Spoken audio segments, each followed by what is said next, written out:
അതേപോലെ തന്നെ ഇത്തരം കാര്യങ്ങളിലൊക്കെ അമിതമായ ഒരു തീവ്രത അത് ഇസ്ലാം അംഗീകരിക്കുന്നില്ല. അഷ്റഫുൽ ഖൽഖ് സ്വല്ലല്ലാഹു അലൈഹി വസല്ലം നിങ്ങൾ പറഞ്ഞു, അയ്യുഹന്നാസ് ഇയ്യാകും വൽ ഗുലുവ ഫിദ്ദീൻ. ഓ ജനങ്ങളെ, നിങ്ങൾ മതത്തിൽ തീവ്രതയെ, അതിതീവ്രതയെ നിങ്ങൾ ഒഴിവാക്കണം.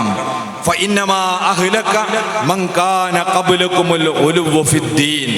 നിങ്ങളെ പൂർവ്വ സമുദായങ്ങൾ പഴച്ചുപോയത് മതത്തിൽ അള്ളാഹു പറയാത്ത തീവ്രമായ നിലപാടുകൾ അവർ ആവിഷ്കരിച്ചത് കൊണ്ടാണ്. അതിൻ്റെ ഒരു ഉദാഹരണം ഖുർആൻ പറയുന്നുണ്ട്.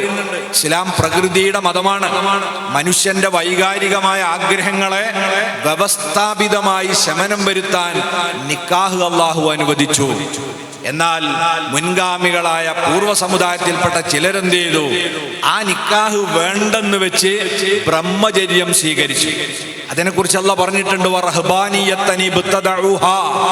അവർ സ്വയം ഉണ്ടാക്കിയ ഈ റഹ്ബാനിയത്ത് എന്ന് പറയുന്ന ബ്രഹ്മചര്യം, വിവാഹം വേണ്ട എന്ന് പറഞ്ഞ് ചില മതപുരോഹിതന്മാർ അവിവാഹിതരായി കഴിയും.